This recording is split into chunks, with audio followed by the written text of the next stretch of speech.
नमस्कार, police time 24 में आपका स्वागत है। शरद चंद्र पवार गढ़ राष्ट्रवादी कांग्रेस पार्टी घरकुल लाभार्थियों के लिए आंदोलन कर रही है। हालांकि उस आंदोलन का प्रारंभिक अंदाजा लगाने के लिए आज जब राष्ट्रवादी कांग्रेस पार्टी के पदाधिकारी समूह विकास अधिकारी साहेब पंचायत समिति जलगांव जामोद से मिलने गए तो हमेशा की तरह समूह विकास अधिकारी साहेब उपस्थित नहीं थे। तालुका के सरपंच अक्सर शिकायत करते हैं कि समूह विकास अधिकारी मौजूद नहीं रहते।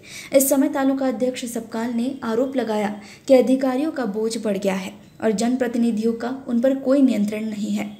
भ्रष्टाचार बहुत बढ़ गया है और अधिकारियों को कोई डर नहीं है। अगर लोगों को इसी तरह परेशानी होती रही तो एनसीपी शरद चंद्र पवार पार्टी की ओर से बड़ा आंदोलन करने की चेतावनी इस समय दी गई है। इस अवसर पर तालुका अध्यक्ष प्रमोद सबकाल, तालुका कार्यकारी अध्यक्ष महादेव भट्टादक, शहर अध्यक्ष इरफान खान, विधानसभा अध्यक्ष दत्ता पाटील आदि उपस्थित थे। येत्या 16 तारखेला राष्ट्रवादी काँग्रेस पक्ष शरदचंद्र पवार यांच्या वतीने घरकुला संबंधीमध्ये एक निवेदन आम्हाला या ठिकाणी द्यायचं आहे। हल्लाबोल आंदोलन आमचं येत्या 16 तारखेला आहे। त्या संदर्भात चर्चा करण्यासाठी आम्ही आज बीडीओ साहेबांकडे आलो असता इथं नेहमीप्रमाणे बीडीओ साहेबांची कॅबिन आम्हाला आज बंद दिसली।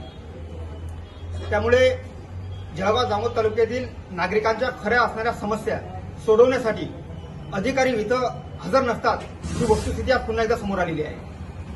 गेल्या 2-3 वर्षांपासून पंचायत समितीच्या जिल्हा परिषदेच्या निवडणुका नसल्यामुळे या अधिकाऱ्यांवर कर्मचाऱ्यांवर वचक ठेवण्यासाठी या ठिकाणी प्रशासकीय मंडळ नाही आहे। निवडणूक नसल्यामुळे सभापती उपसभापती सदस्य काम करणारी मंडळी या ठिकाणी नाही आहे आणि या महाराष्ट्र शासनाच्या या गलथान कारभार हा जळगाव जामोद तालुक्यामध्ये सुद्धा सुरू आहे।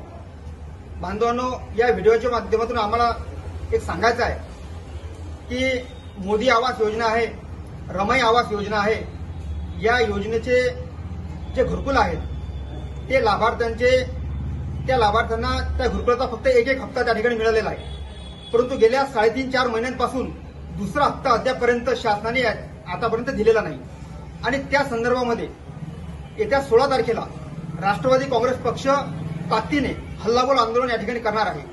बुलढाणा से मनोज सनांसे की रिपोर्ट। ऐसे ही खबरों को देखने के लिए हमारे चैनल को लाइक और सब्सक्राइब करें। धन्यवाद।